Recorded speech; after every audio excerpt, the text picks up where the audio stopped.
ସମସ୍ତଙ୍କୁ ନମସ୍କାର। ଆଦି ପୁସ୍ତକ ଚାରି ପର୍ବ ବାକ୍ୟ ଦେଖିବା। ଏକ ପଦରୁ ନେଇକି 12 ପର୍ଯ୍ୟନ୍ତ ପଢିବା।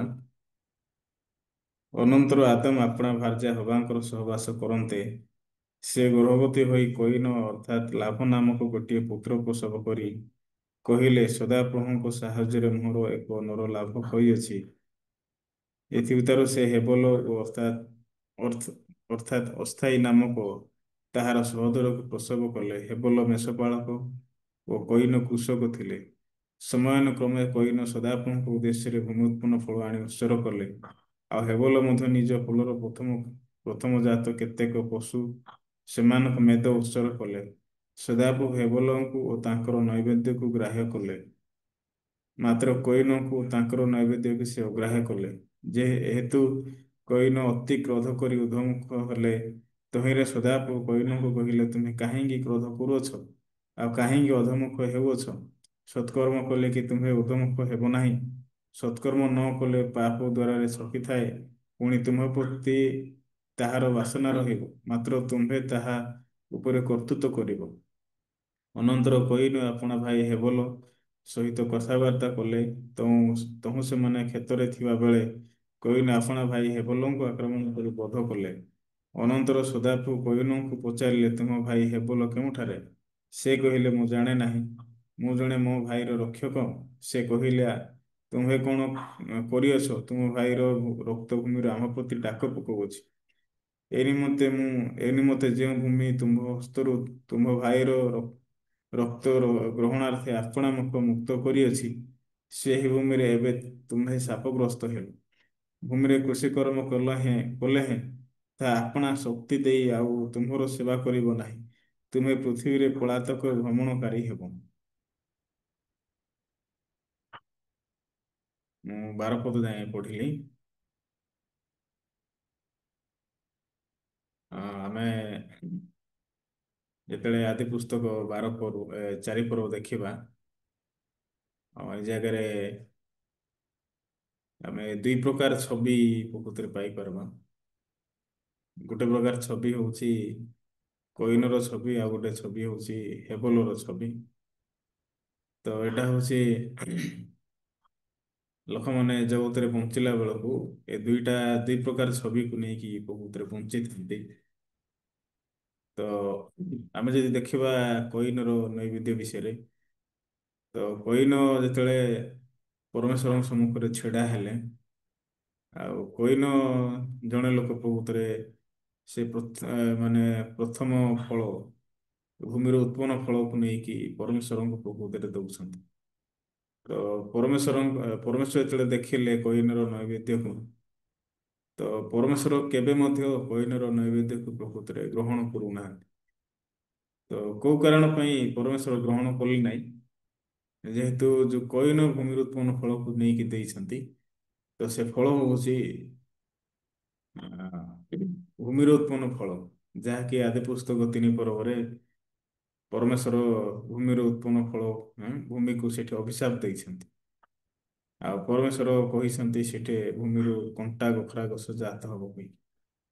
ତ ଯେତେବେଳେ କଇନ ଏ ପ୍ରକାର ଫଳକୁ ନେଇକି ପରମେଶ୍ୱରଙ୍କୁ ଦଉଛନ୍ତି, ତ ପରମେଶ୍ୱର ଖାଲି କଇନର ନୈବେଦ୍ୟକୁ ସେ ଅଗ୍ରାହ୍ୟ କଲେ ତାହା ନାହିଁ, କିନ୍ତୁ ପରମେଶ୍ୱର କଇନକୁ ମଧ୍ୟ ଅଗ୍ରାହ୍ୟ କଲେ। ତ ପରମେଶ୍ୱର ଯେତେବେଳେ କଇନକୁ ଅଗ୍ରାହ୍ୟ କଲେ, କଇନର ନୈବେଦ୍ୟକୁ ଅଗ୍ରାହ୍ୟ କଲେ, କଇନର ହୃଦୟରେ ବିରକ୍ତ ହେବାର ହୃଦୟ ପ୍ରକୃତିରେ ବାହାରିକି ଆସିଲା।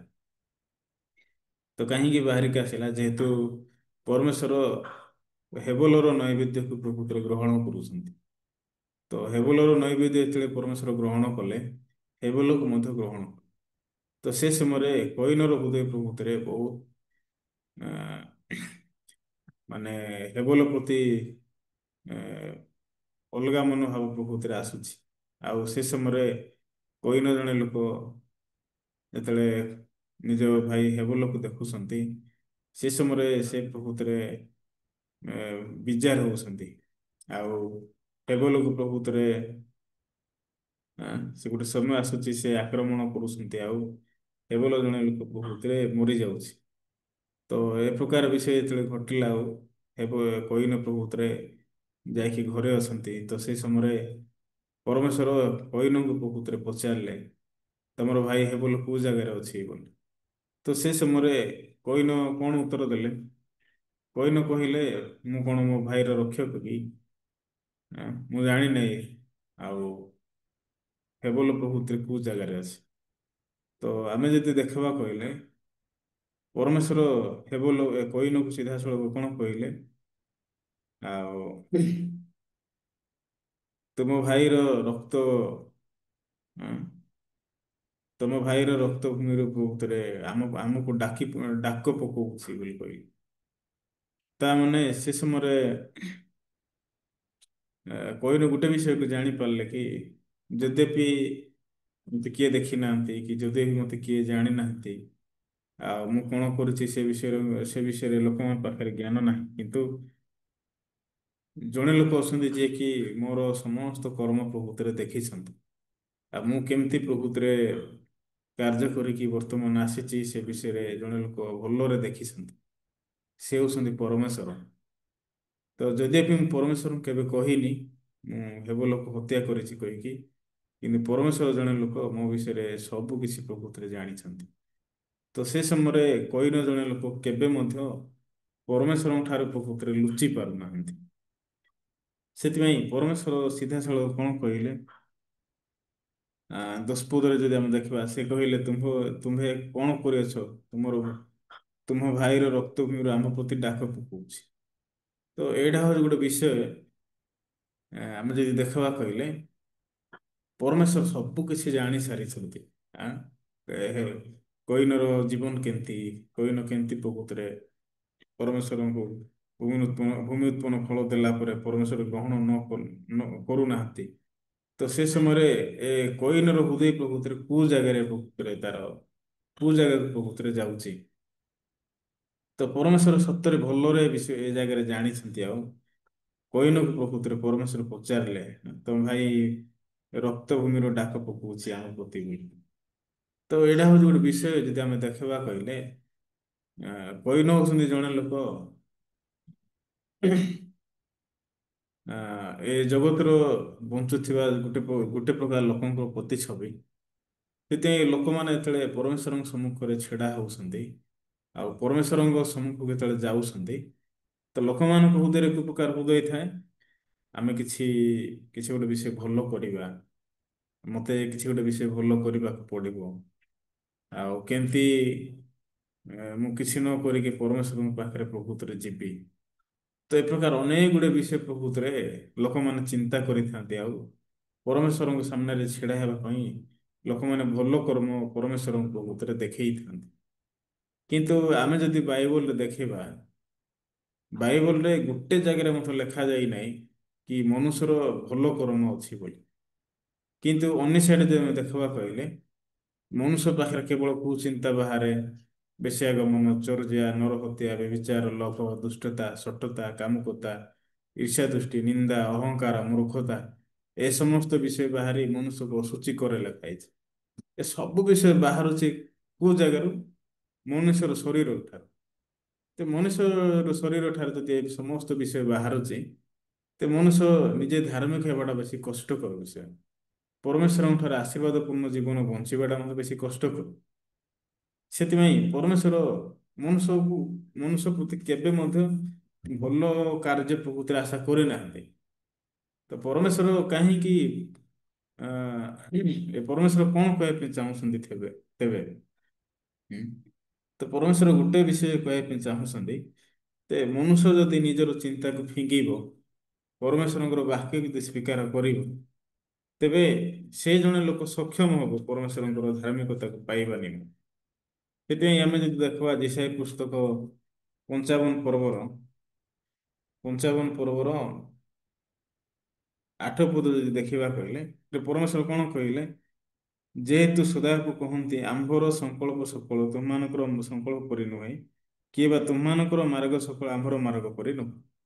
ତ ଏଇ ଜାଗାରେ ପରମେଶ୍ୱର କଣ କହିଲେ? ଆମ୍ଭର ସଂକଳ୍ପ ସଫଳ ତୁମମାନଙ୍କ ସଂକଳ୍ପ ପରି ନୁହେଁ। ସଂକଳ୍ପ ମାନେ କଣ ଜାଣିଛନ୍ତି? ଏଇଟା ଚିନ୍ତା। ସଂକଳ୍ପ ମାନେ ଚିନ୍ତା। ଆଁ, ଆଉ ମାର୍ଗ ମାନେ ରାସ୍ତା। ସେତେ ମୋର ଚିନ୍ତା ତମର ଚିନ୍ତା ସମାନ ନାହିଁ। ମୋର ରାସ୍ତା ତମର ରାସ୍ତା ସମାନ ନାହିଁ ପ୍ରଭୁ କହୁଛନ୍ତି। ତା ମାନେ ମନୁଷ୍ୟକୁ କଣ କରିବାକୁ ହବ? ଚେଷ୍ଟା କରିବା ପରିବର୍ତ୍ତେ ପରମେଶ୍ୱରଙ୍କୁ ବି ଅଧିକ ବିଶ୍ୱାସ କରିବା ପାଇଁ ଚେଷ୍ଟା କରିବା ପରିବର୍ତ୍ତେ ବ୍ୟବସ୍ଥା ପାଳନ କରିବା ପାଇଁ କଷ୍ଟ କରିବା ପରିବର୍ତ୍ତେ ମନୁଷ୍ୟ ନିଜର ଦୁଇଟା ବିଷୟକୁ ପରିତ୍ୟାଗ କରିବା ଦରକାର। ଗୋଟେ ହେଉଛି ସଂକଳ୍ପ, ଆଉ ଗୋଟେ ହେଉଛି ମାର୍ଗ। ଏ ଦୁଇଟା ବିଷୟକୁ ପରିତ୍ୟାଗ କଲେ ପରମେଶ୍ୱରଙ୍କ ସହିତ ଭେଟ ହେଇପାରିବ ଜଣେ ମନୁଷ୍ୟ। କିନ୍ତୁ ଯୋଉ ପର୍ଯ୍ୟନ୍ତ ଜଣେ ମନୁଷ୍ୟ ପାଖରେ ଏ ଦୁଇଟା ବିଷୟ ପ୍ରକୃତରେ ଅଲଗା ହେଇନାହିଁ, ତ ସେତିକି ପର୍ଯ୍ୟନ୍ତ ଜଣେ ମନୁଷ୍ୟ ଆଶୀର୍ବାଦ ପୂର୍ଣ୍ଣ ଜୀବନ ବଞ୍ଚିବାଟା ସହଜ ନାହିଁ।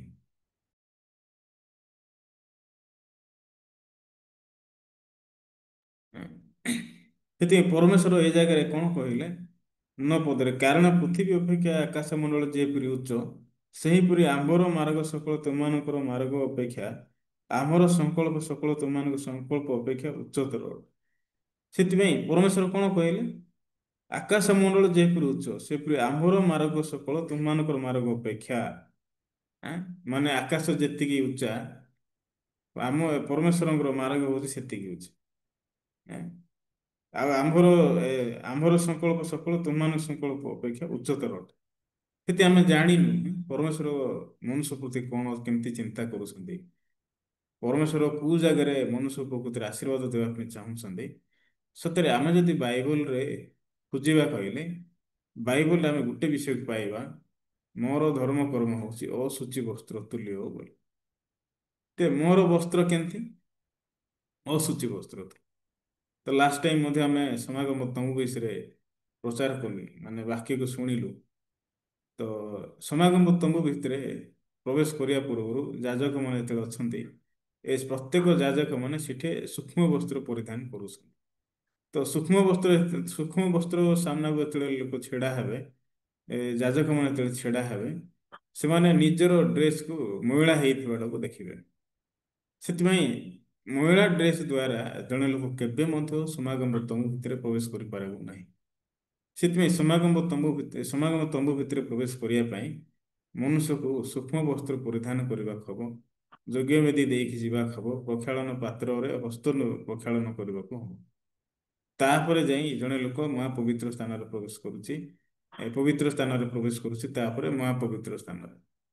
ତ ଏଇଟା ହଉଛି ଗୋଟେ ମାର୍ଗ ଯୋଉଟା କି ସମସ୍ତ ବିଷୟ ଯଜ୍ଞ ବେଦୀରେ ସମାପ୍ତ ହେଇସାରିଛି। ସେଥିପାଇଁ ଏ ଜାଗାରେ ମଧ୍ୟ ଯଦି ଆମେ ଦେଖିବା କହିଲେ ସାତ ପଦରେ ଯଦି ଦେଖିବେ, 55 ପର୍ବ 7 ପଦ, ଦୁଷ୍ଟ ଆପଣାର ପଥ ଓ ଧାର୍ମିକ ଆପଣା ସଂକଳ୍ପ ପରିତ୍ୟାଗ କରୁ। ତ ପରମେଶ୍ୱର କଣ କହିଲେ? ଦୁଷ୍ଟ ଆପଣାର ପଥ, ଅଧାର୍ମିକ ଆପଣା ସଂକଳ୍ପ ପରିତ୍ୟାଗ କରୁ। ତ ପରମେଶ୍ୱର ମନୁଷ୍ୟର କଣ ଛାଡ ବୋଲି କହୁଛନ୍ତି, କଣ ପରିତ୍ୟାଗ କର କହୁଛନ୍ତି? ପଥ ଆଉ ଆପଣାର ସଂକଳ୍ପ ଲେଖା ହେଇଛି। ଆଉ ପରମେଶ୍ୱରଙ୍କ ଆଡକୁ ଫେରୁ ଲେଖା ହେଇଛି। ହୁଁ। ସେ ତଳେ ଲେଖା ହେଇଛି, ଆଉ ସେ ଆମମାନଙ୍କର ପରମେଶ୍ୱରଙ୍କ ପ୍ରତି ଫେରୁ, କାରଣ ସେ ବହୁଳ ରୂପରେ କ୍ଷମା କରିବେ। କିନ୍ତୁ ବାଇବଲ ଯଦି ଆମେ ଦେଖିବା କହିଲେ ପରମେଶ୍ୱର ମନୁଷ୍ୟକୁ ଜଗିଛନ୍ତି କ୍ଷମା ଦେବା ପାଇଁ, ଦୟା ଦେବା ପାଇଁ। କିନ୍ତୁ ଲୋକ କାହିଁକି ଦୟା ପାଉନାହାନ୍ତି, କାହିଁକି କ୍ଷମା ପାଉନାହାନ୍ତି? କ୍ଷମା ନ ପାଇବାର ଅର୍ଥ କଣ ଜାଣିଛନ୍ତି? ଅଭିଶାପ। କ୍ଷମା ପାଇଥିବା ଲୋକଙ୍କର ଅର୍ଥ, କ୍ଷମା ପାଇଥିବା ଲୋକର ଅର୍ଥ କଣ? ଆଶୀର୍ବାଦ। ସେଥିପାଇଁ ଲୋକ କାହିଁକି ପ୍ରକୃତରେ ଦୟା ପାଉନାହାନ୍ତି, ଲୋକ କାହିଁକି ପ୍ରକୃତରେ କ୍ଷମା ପାଉନାହାନ୍ତି? ଲୋକ କେବେ ମଧ୍ୟ ପରମେଶ୍ୱରଙ୍କ ଆଡ଼କୁ ଫେରୁନାହାନ୍ତି। ସେଥିପାଇଁ ଲୋକ ବାକ୍ୟ ଶୁଣୁଛନ୍ତି ସତ, କିନ୍ତୁ ସେ ବାକ୍ୟ ସେମାନଙ୍କ ଜୀବନରେ କାର୍ଯ୍ୟକାରୀ ହେଇପାରୁନାହିଁ। ଯଦି ସେ ବାକ୍ୟ ସେମାନଙ୍କ ଲାଇଫରେ କାର୍ଯ୍ୟକାରୀ ହେଇପାରୁନାହିଁ, ତ ସେମାନେ ନିଶ୍ଚିନ୍ତ ଭାବରେ ଚେଷ୍ଟା କରିବାକୁ ଚାହିଁବେ, ପରିଶ୍ରମ କରିବା ପାଇଁ ଚାହିଁବେ, ଭଲ ଭାବରେ ଭଲ ବିଷୟକୁ ପରମେଶ୍ୱରଙ୍କ ସମ୍ମୁଖରେ ଦେଖାଇବା ପାଇଁ ଚାହିଁବେ। କିନ୍ତୁ ମନୁଷ୍ୟ ଯଦି ଜାଣିବ ମୋ ଠାରେ କୌଣସି ଭଲ ବିଷୟ ନାହିଁ, ମୁଁ ଜଣେ ଲୋକ କେବେ ମଧ୍ୟ ଭଲ ଲୋକ ହେଇପାରିବି ନାହିଁ, ତେବେ ପରମେଶ୍ୱର ନାହିଁ କି ସେ ସମୟରେ କାର୍ଯ୍ୟ କରିବେ। ଆଜି ଆମେ କଇନ ହେବଲ ବିଷୟରେ ବାକ୍ୟ ପଢିଲୁ।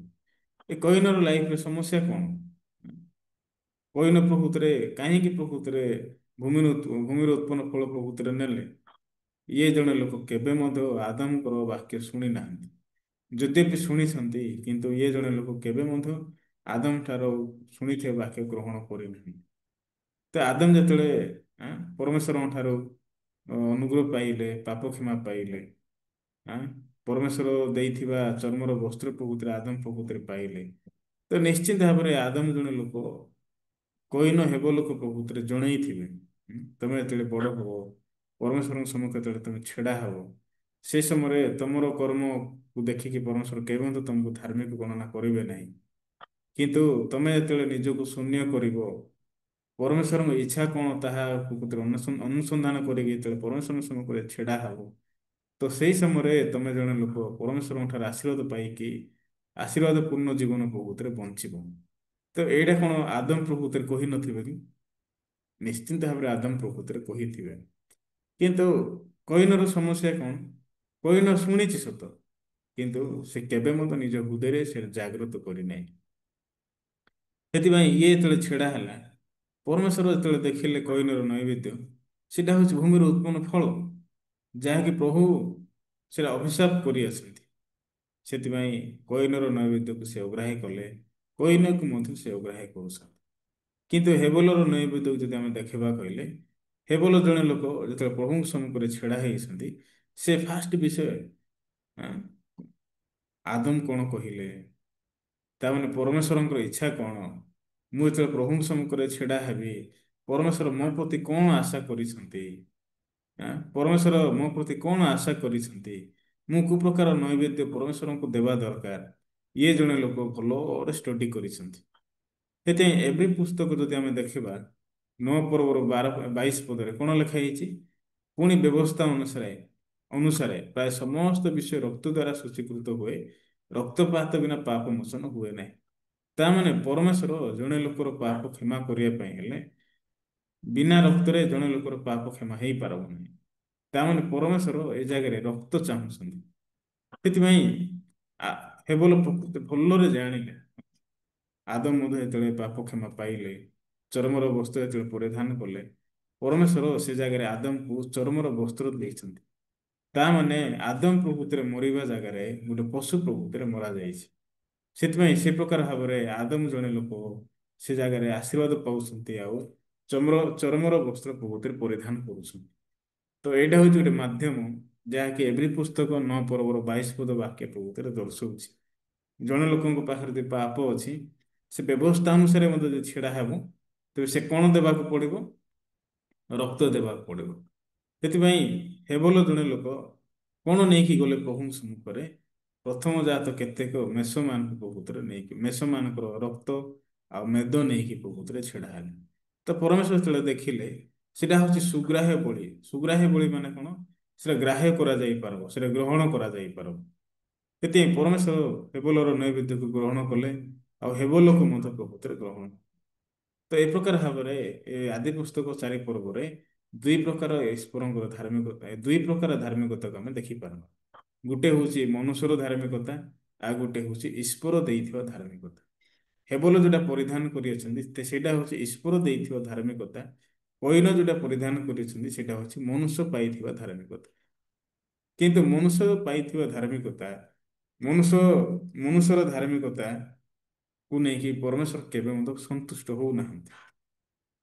ସେଥିପାଇଁ ଏ ଯେସାୟା ପୁସ୍ତକ ଯଦି ଆମେ ବାକ୍ୟ ଯୋଉଟା ପଢିଲେ, ପରମେଶ୍ୱର କ'ଣ କହିଲେ?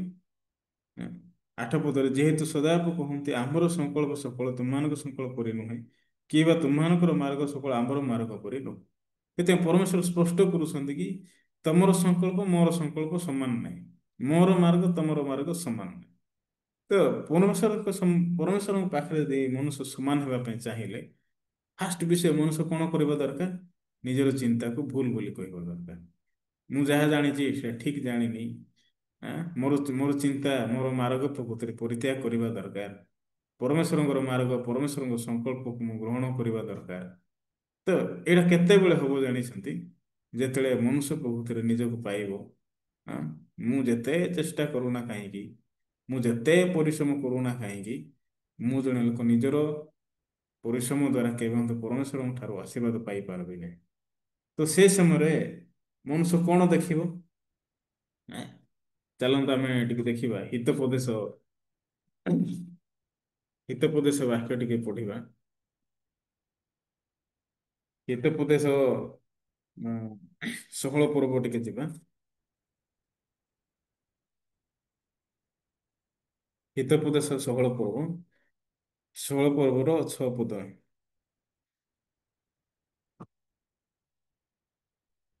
ଦୟା ଓ ସତ୍ୟତାରେ ପାପର ପ୍ରାୟଶ୍ଚିତ୍ତ ହୁଏ, ପୁଣି ସଦାପ୍ରଭୁ ବିଷୟକ ଭୟ ଦ୍ୱାରା ମନୁଷ୍ୟମାନେ କୁକ୍ରିୟା ତ୍ୟାଗ କରନ୍ତି। ତ ଏ ଜାଗାରେ କଣ ଦ୍ୱାରା ସତ୍ୟତା ଆରମ୍ଭ ହୁଏ ଲେଖା ହେଇଛି? ଦୟା ଓ ସତ୍ୟତାରେ ପାପର ପ୍ରାୟଶ୍ଚିତ୍ତ ହୁଏ ଲେଖା ହେଇଛି। ତ ଜଣେ ମନୁଷ୍ୟ କେମିତି ପାପ ପାପ କ୍ଷମା ପାଇବ? ଈଶ୍ୱରଙ୍କର ଦୟା। ତ ଈଶ୍ୱରଙ୍କର ଦୟା ଯଦି ନାହିଁ, ଜଣେ ମନୁଷ୍ୟ କେତେ ଚେଷ୍ଟା କଲେ ମଧ୍ୟ ଦୟା ପାପ କ୍ଷମା ପାଇବ ନାହିଁ। ସେଥିପାଇଁ ପରମେଶ୍ୱର ସିଧା କହିଲେ ଦୟା ଓ ସତ୍ୟତାରେ ପାପର ପ୍ରାୟଶ୍ଚିତ୍ତ ହୁଏ ଲେଖା ହେଇଛି। ସେଥିପାଇଁ ଜଣେ ଲୋକର ପାପ କ୍ଷମା କେମିତି ହବ? ଦୟା ଆଉ ସତ୍ୟତାରେ ପାପର ପ୍ରାୟଶ୍ଚିତ୍ତ ହବ ଲେଖା ହେଇଛି।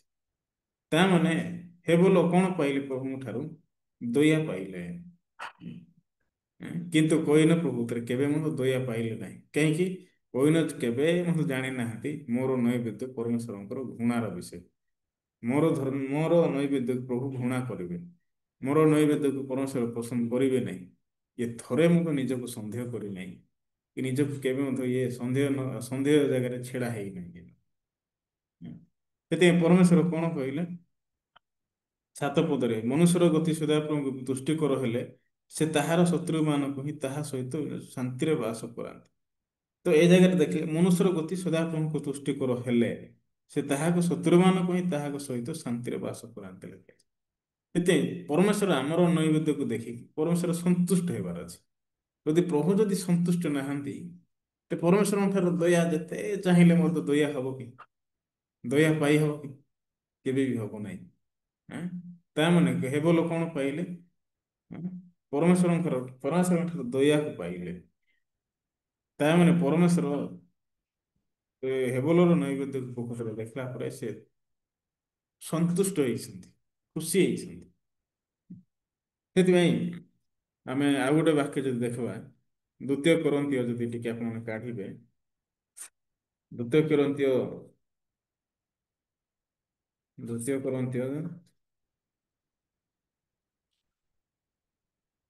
Corinthians 4 ପର୍ବ, 4 ପର୍ବର 7 ପଦ। ମାତ୍ର ମହାଶକ୍ତି ଯେ ଈଶ୍ୱରଙ୍କର, ପୁଣି ତାହା ଯେ ଆମମାନଙ୍କଠାରୁ ଉତ୍ପନ୍ନ ନୁହେଁ, ଏହା ଯେପରି ପ୍ରକାଶ ପାଏ, ଏଥି ନିମନ୍ତେ ଆମମାନେ ଏହି ଧନ ମୃତ୍ତିକା ପାତ୍ରରେ ପାଇଅଛୁ। ତ ଏ ଜାଗାରେ ଏହି ଧନ ମୃତ୍ତିକା ପାତ୍ରରେ ପାଇଅଛୁ ବୋଲି ଲେଖା ହେଇଛି।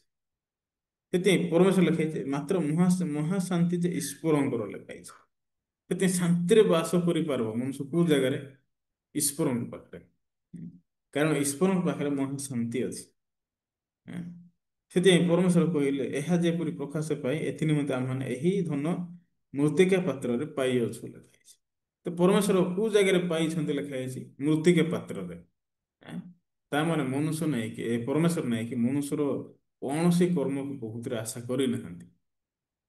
ପରମେଶ୍ୱର କେବେ ମଧ୍ୟ ମନୁଷ୍ୟର କର୍ମକୁ ଆଶା କରିନାହାନ୍ତି। ପରମେଶ୍ୱର କଣ ଆଶା କରିଛନ୍ତି ତେବେ? ମନୁଷ୍ୟ କେମିତି ପରମେଶ୍ୱରଙ୍କ ଆଡକୁ ଫେରିବ, ପରମେଶ୍ୱରଙ୍କ ଦୟାକୁ ବହୁତରେ ଯେମିତି ଅନେଇବ, ଏଇଟା ପରମେଶ୍ୱର ଆଶା କରିଛନ୍ତି।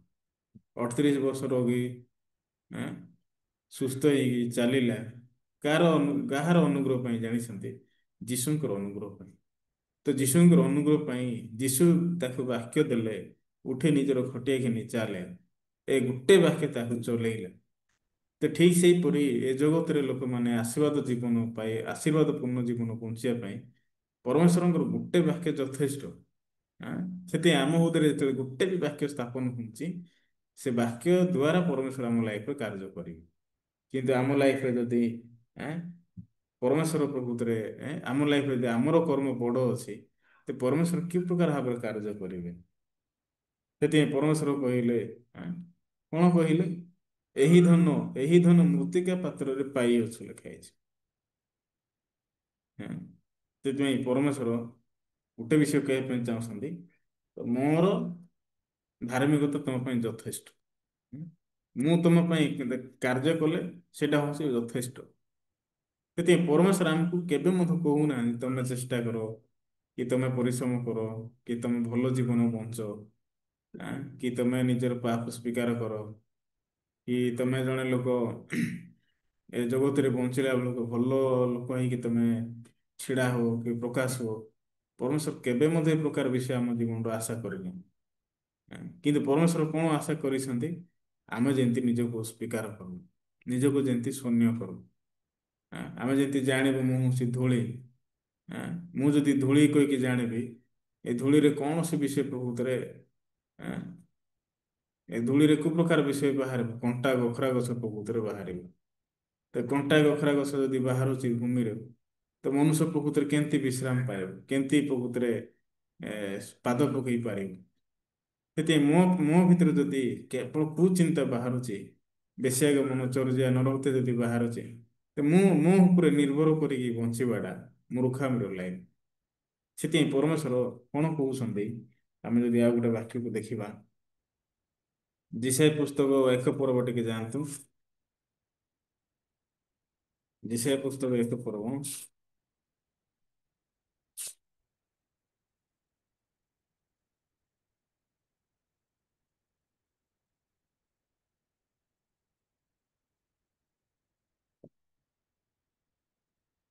11 ପଦ 12 ପଦ ଦେଖିବା।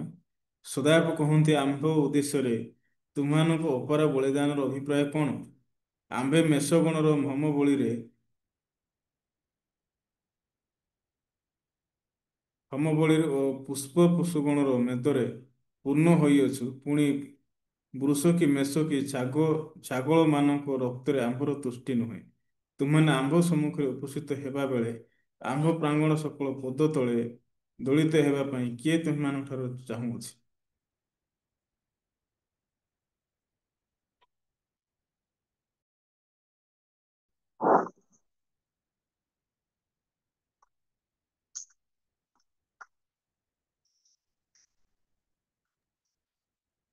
ତ ଏ ଜାଗାରେ ଯଦି ଆମେ ଦେଖିବା କହିଲେ, ପରମେଶ୍ୱର କଣ କହୁଛନ୍ତି? ସଦାପ କୁହନ୍ତି ଆମ୍ଭ ଉଦ୍ଦେଶ୍ୟରେ ତୁମମାନଙ୍କ ଅପାର ବଳିଦାନ ଅଭିପ୍ରାୟ କଣ ଲେଖା ହେଇଛି? ସେଥିପାଇଁ ପରମେଶ୍ୱର କଣ କହିବା ପାଇଁ ଚାହୁଁଛନ୍ତି? ଅପାର ବଳିଦାନ ଅଭିପ୍ରାୟ କଣ? ମାନେ ତମେ ପରମେଶ୍ୱରଙ୍କୁ କଣ ଦେଇକି ସନ୍ତୁଷ୍ଟ କରିପାର? ତମ ଦ୍ୱାରା ପରମେଶ୍ୱର କଣ ସନ୍ତୁଷ୍ଟ ହେବେ? ହୁଁ। ସତରେ ଆମ ଦ୍ୱାରା କୌଣସି ବିଷୟରେ ମଧ୍ୟ ପରମେଶ୍ୱର ସନ୍ତୁଷ୍ଟ ହେବେ ନାହିଁ। ହୁଁ। କିନ୍ତୁ ତଳେ ଲେଖା ହେଇଛି ଆମ୍ଭେ ମେଷଗଣର ହୋମ ବଳିରେ ପୁଷ୍ପ ପଶୁଗଣର ମେଦରେ ପୂର୍ଣ୍ଣ ହୋଇଅଛୁ। ପୁଣି ବୃଷ କି ମେଷ କି ଛାଗଳ ମାନଙ୍କ ରକ୍ତରେ ଆମ୍ଭର ତୁଷ୍ଟି ନାହିଁ। ସେଥିପାଇଁ ପ୍ରଭୁ କହିବା ପାଇଁ ଚାହୁଁଛନ୍ତି ବୃଷ କି ଛାଗ ଦ୍ୱାରା ଆମ୍ଭେ କେବେ ମଧ୍ୟ ସନ୍ତୁଷ୍ଟ ହେବୁ ନାହିଁ। ସେଥିପାଇଁ ମନୁଷ୍ୟର ନୈବେଦ୍ୟକୁ ନେଇକି ପରମେଶ୍ୱର କେବେ ଶାନ୍ତି ସନ୍ତୁଷ୍ଟ ମନେ କରୁନାହାନ୍ତି। ସେଥିପାଇଁ ପରମେଶ୍ୱର କାହାର ବଳିଦାନକୁ ସନ୍ତୁଷ୍ଟ ମନେ କରୁଛନ୍ତି? ଯୀଶୁଙ୍କର। ସେଥିପାଇଁ ଯୀଶୁ ପ୍ରକୃତରେ ମେଷ ଶାବକ ସଦୃଶ ହେଇକି ଆସିଲେ। ଆଁ, ସେଥିପାଇଁ ପରମେଶ୍ୱର କଣ କହିଲେ? ଆମେ ଅଦ୍ୱିତୀୟ ପୁତ୍ରଙ୍କୁ ଦାନ କଲୁ ବୋଲି କହିଲେ। ସେଥିପାଇଁ ପରମେଶ୍ୱର ନିଜର ଅଦ୍ୱିତୀୟ ପୁତ୍ରଙ୍କୁ ଦାନ କଲେ। ଯୌନ ପୁସ୍ତକରେ ଯଦି ଆମେ ଦେଖିବା କହିଲେ, ଏଠି 15 ପଦରେ ମଧ୍ୟ ଆପଣ ଦେଖିବେ, ଯିଶାୟା ପୁସ୍ତକ 1-15। ପୁଣି ତୁମମାନେ ଆପଣମାନଙ୍କ ହସ୍ତ ପ୍ରସାର କଲା ବେଳେ ଆମ୍ଭେ ତୁମଠାରୁ ଆପଣା ଚକ୍ଷୁ ଆଚ୍ଛାଦନ କରିବା। ଆହୁରି ତୁମମାନେ ଅନେକ ପ୍ରାର୍ଥନା କଲାବେଳେ ଆମ୍ଭେ ଶୁଣିବାନି। ତୁମମାନଙ୍କ ହସ୍ତ ରକ୍ତରେ ପରିପୂର୍ଣ୍ଣ। ତ ପରମେଶ୍ୱର କଣ କହିଲେ? ତୁମମାନଙ୍କ ହସ୍ତ ରକ୍ତରେ ପରିପୂର୍ଣ୍ଣ ଲେଖାଯାଇଛି। ଆପଣମାନଙ୍କ ହସ୍ତ ପ୍ରସାର କଲାବେଳେ ଆମ୍ଭେ ତୁମଠାରୁ ଆପଣା ଚକ୍ଷୁ ଆଚ୍ଛାଦନ କରିବୁ।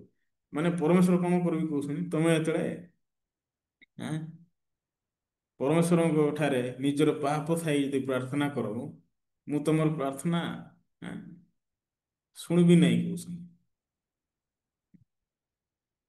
ସେଥିପାଇଁ ପରମେଶ୍ୱର କଣ କହିଲେ? ଆହୁରି ତୁମେ ଅନେକ ପ୍ରାର୍ଥନା କଲାବେଳେ ଆମ୍ଭେ ଶୁଣିବା ନାହିଁ ଲେଖାଯାଇଛି।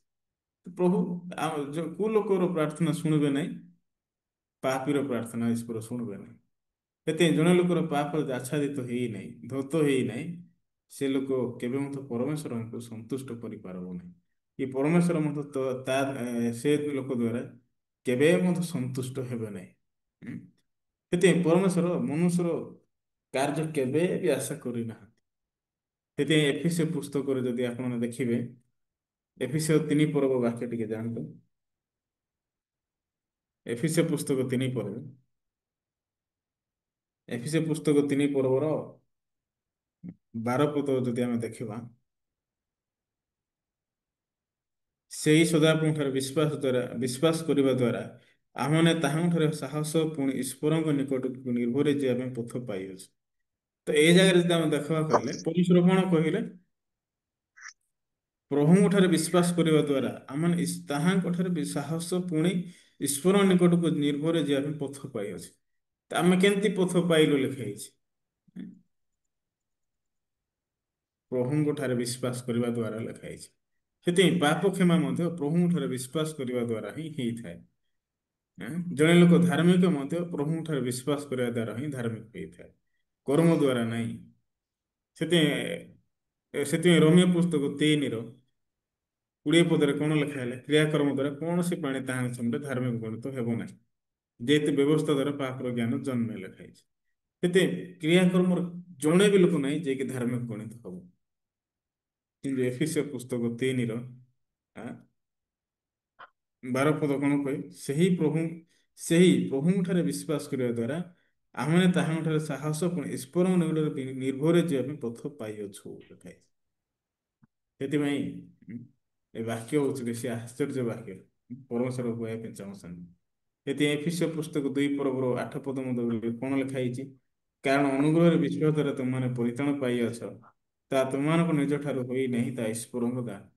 ସେଥିପାଇଁ ଜଣେ ଲୋକ ଧାର୍ମିକ ଓ ପବିତ୍ର ହବ କେମିତି? ଈଶ୍ୱରଙ୍କ ଦାନ, ତା ମାନେ ଗିଫ୍ଟ। ପରମେଶ୍ୱର ନିଜର ଧାର୍ମିକତାକୁ ଲୋକମାନଙ୍କୁ ଗିଫ୍ଟ ସଦୃଶ ଦଉଛନ୍ତି। ତା ମାନେ ପରମେଶ୍ୱର କୌଣସି ପରିଶ୍ରମ ମନୁଷ୍ୟର ଆଶା କରିନାହାନ୍ତି, କି ମନୁଷ୍ୟର ଭଲ ବିଷୟ ମଧ୍ୟ ଆଶା କରିନାହାନ୍ତି। କିନ୍ତୁ ପରମେଶ୍ୱର କଣ ଆଶା କରୁଛନ୍ତି? ମନୁଷ୍ୟ ବିଶ୍ୱାସ କରୁ, ବିଶ୍ୱାସ ଦ୍ୱାରା ମୋ ସାମ୍ନାରେ ଛିଡା ହଉ। ଏଇଟା ହଉଛି ପ୍ରଭୁଙ୍କର ଇଚ୍ଛା। ସେଥିପାଇଁ ସେ ଅନୁଗ୍ରହରେ ବିଶ୍ୱାସ ପରିତ୍ରାଣ ପାଇଅଛ ଲେଖା ହେଇଛି। अभी घर में ସେଥିପାଇଁ ଜଣେ ଲୋକ ପରିତ୍ରାଣ ପାଇବାଟା, ଧାର୍ମିକ ହେବାଟା ମନୁଷ୍ୟର କର୍ମ ନାହିଁ, କିନ୍ତୁ ଯୀଶୁ ଖ୍ରୀଷ୍ଟ ପ୍ରଭୁରେ କାର୍ଯ୍ୟ କରିଅଛନ୍ତି। ସେଥିପାଇଁ ଆମେ ଯଦି ଦେଖିବା କହିଲେ ଆଉ ଗୋଟେ ବାକ୍ୟ ଦେଖିବା, ଏଭ୍ରି ପୁସ୍ତକ ଟିକେ ଯାଆନ୍ତୁ।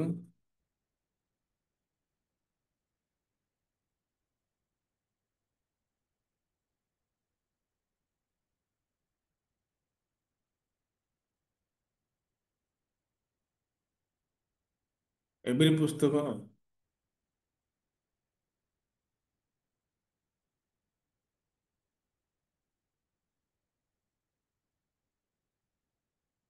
ଏଭ୍ରି ପୁସ୍ତକ 10 ପର୍ବ, ଏଭ୍ରି ପୁସ୍ତକ 10 ପର୍ବର ଆମେ ଟିକେ ଚାଲନ୍ତୁ ଦେଖିବା। 10 ପଦ ଦେଖନ୍ତୁ। ଯୀଶୁଖ୍ରୀଷ୍ଟଙ୍କ ଶରୀର ଏକାଥରକେ ଉତ୍ସର୍ଗୀକୃତ ହେବା ଦ୍ୱାରା ସେ ଇଚ୍ଛାୟତ ଆମମାନେ ପବିତ୍ରୀକୃତ ହୋଇଅଛୁ। ତ ଏଇ ଜାଗାରେ ଯଦି ଦେଖିବାକୁ କହିଲେ ଆମେ କାହା ଦ୍ୱାରା ପବିତ୍ରୀକୃତ ହୋଇଛୁ ଲେଖା ହେଇଛି? ଯୀଶୁଖ୍ରୀଷ୍ଟଙ୍କ ଶରୀର ଏକାଥରକେ ଉତ୍ସର୍ଗୀକୃତ ହେବା ଦ୍ୱାରା ଲେଖା ହେଇଛି। କିନ୍ତୁ ଲୋକ କଣ କହୁଛନ୍ତି? ନାଇଁ, ଆମେ ଚେଷ୍ଟା କରିବା ଦରକାର, ଆମେ ପରିଶ୍ରମ କରିବା ଦରକାର, ଆମେ ଟିକେ ଭଲ ଜୀବନ କାଟିଲେ ହବ ହୁଏ। କିନ୍ତୁ ସେମିତି କେବେ ବି ହଉନି। କିନ୍ତୁ ପରମେଶ୍ୱର କହୁଛନ୍ତି ଯୀଶୁଖ୍ରୀଷ୍ଟଙ୍କ ଶରୀର ଏକାଥରକେ ଉତ୍ସର୍ଗୀକୃତ ହେବା ଦ୍ୱାରା ସେ ଇଚ୍ଛାୟତ ଆମମାନେ ପବିତ୍ରୀକୃତ ହୋଇଅଛୁ ଲେଖା ହେଇଛି। 11 ପଦରେ ଲେଖା ହେଇଛି, ଆହୁରି ମଧ୍ୟ ପ୍ରତ୍ୟେକ ଯାଜକ ପ୍ରତିଦିନ ସେବା କରିବା ପାଇଁ ଥରକୁ ଥର ସେଇ ଏକ ପ୍ରକାର ବଳି ଉତ୍ସର୍ଗ କରିବା ପାଇଁ ଠିଆ ହୋଇଥାନ୍ତି। ଏହିସବୁ କେବେ ପାପ ହରଣ କରିପାରେ ନାହିଁ। ସେଥିପାଇଁ ଯାଜକମାନେ ମଧ୍ୟ ବର୍ଷକୁ ଥରକୁ ଥର ଏଇ ପ୍ରକାର ସେହି ଏକ ପ୍ରକାର ବଳି ଉତ୍ସର୍ଗ କରିବା ପାଇଁ ଠିଆ ହୋଇଥାନ୍ତି ଲେଖା ହେଇଛି। ସେଥିପାଇଁ ବଳି ଉତ୍ସର୍ଗ କରିବାଟା, ଜଣେ ଠିଆ ହେଇକି ବର୍ଷ ସାରା ରହିବାଟା ଏଇଟା ସହଜ କି?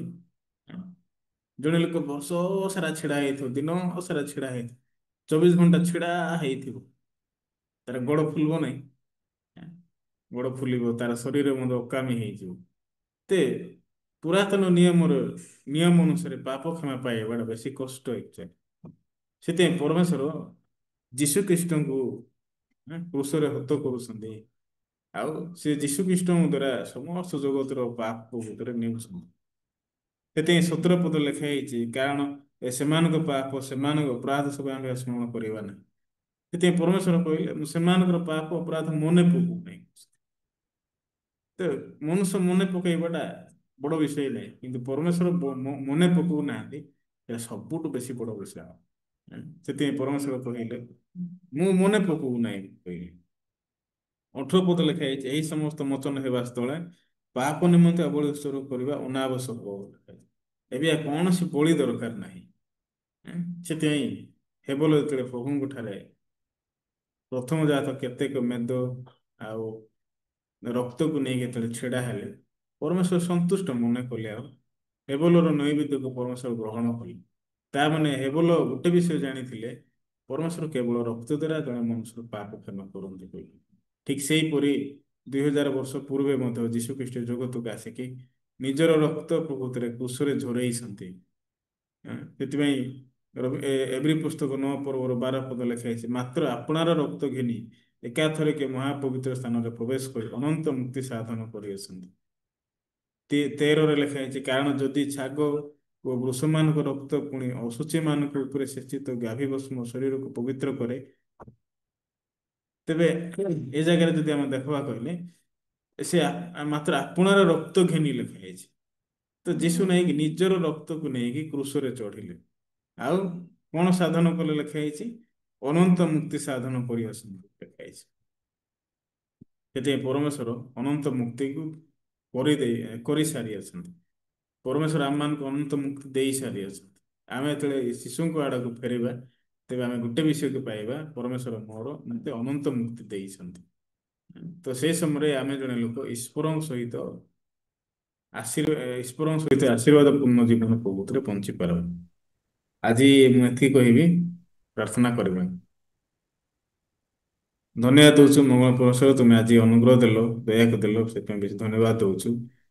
ଆଉ ଆଜିର ଉପାସନା ମଧ୍ୟ ତୁମେ ଆମମାନଙ୍କୁ ଏବେ ଆଦି ପୁସ୍ତକ 4 ପର୍ବର ବାକ୍ୟକୁ ଦେଇକି ଗୋଟେ ବିଷୟକୁ କହିଲ କି ମନୁଷ୍ୟ ନିଜର କର୍ମ ଦ୍ୱାରା ନାହିଁ କି ନିଜର ଉତ୍ତମତା ଦ୍ୱାରା ନାହିଁ, ଜଣେ ମନୁଷ୍ୟ କେବେ ମଧ୍ୟ ନିଜର କର୍ମକୁ ନେଇକି ପ୍ରଭୁଙ୍କ ସମ୍ମୁଖରେ ଛିଡା ହେଇପାରବ ନାହିଁ। ତା ମାନେ ଜଣେ ମନୁଷ୍ୟ କେବେ ମଧ୍ୟ ନିଜର କର୍ମ ଦ୍ୱାରା ପବିତ୍ରୀକୃତ ହେଇପାରିବ ନାହିଁ। ଯୀଶୁଖ୍ରୀଷ୍ଟଙ୍କ ରକ୍ତ ଦ୍ୱାରା କେବଳ ସେ ପବିତ୍ରୀକୃତ ହେଇପାରିବ। ତାହା ଯାହାକି ପରମେଶ୍ୱର 2000 ବର୍ଷ ପୂର୍ବେ ଯୀଶୁଖ୍ରୀଷ୍ଟ ଜଗତ ମଧ୍ୟକୁ ଆସିକି ସେ କ୍ରୁଶରେ ହତ ହେଇଛନ୍ତି। 3 ଦିନ ପରେ ପୁନରୁତ୍ଥିତ ହୋଇଛନ୍ତି। 3 ଦିନ ପରେ ପୁନରୁତ୍ଥିତ ହେଲା ପରେ ସମସ୍ତ ଜଗତର ଲୋକମାନଙ୍କୁ ସେ ଧାର୍ମିକ ଗଣନା କରିଅଛନ୍ତି। ଆମେ ସେ ଧାର୍ମିକତାକୁ ପ୍ରକୃତିରେ ପାଇଅଛୁ ପିତା। ଆଉ ଏ ଜଗତ ମଧ୍ୟରେ ବଞ୍ଚିଲା ବେଳକୁ ଆମେ ସତରେ ଆଶୀର୍ବାଦ ପୂର୍ଣ୍ଣ ଜୀବନ ବଞ୍ଚୁଅଛୁ। ଆଜିର ଉପାସନା ମଧ୍ୟ ତମ ହସ୍ତରେ ସମର୍ପଣ କରି ପ୍ରାର୍ଥନା ଶୁଣିଅଛୁ। ପ୍ରତ୍ୟେକ ବିଷୟରେ ଧନ୍ୟବାଦ ଦେଇ ଅଳ୍ପ ନିବେଦନ ନାଜରିତ ପ୍ରିୟ ପ୍ରଭୁ ଯୀଶୁ ଖ୍ରୀଷ୍ଟଙ୍କ ନାମରେ ମାଗୁଅଛି, ଆମେନ୍। ସମସ୍ତଙ୍କୁ ଧନ୍ୟବାଦ ଶୁଣିଥିବା ପାଇଁ।